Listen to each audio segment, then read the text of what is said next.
नागपूर शहराचे नवनियुक्त पोलीस आयुक्त विश्वास नांगरे पाटील यांनी पदभार स्वीकारल्यानंतर अवघ्या काही तासातच शहरात हत्येची धक्कादायक घटना घडली आहे। गिट्टी खदान पोलीस ठाण्याच्या हद्दीमधल्या फुटाळ तलाव परिसरामध्ये संध्याकाळच्या सुमारास एका युवकावरती चाकूने जीवघेणा हल्ला करण्यात आला। प्राथमिक माहितीनुसार कुख्यात गुन्हेगार शेखूचा भाचा अस्तक खान याच्यावरती लाला पांडे या संशयितानं धारदार शस्त्रानं हल्ला केलाय।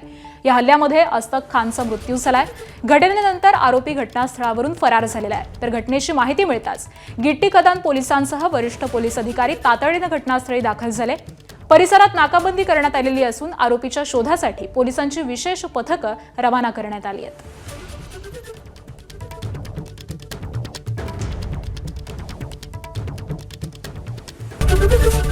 एबीपी माझा, उघडा डोळे बघा नीट।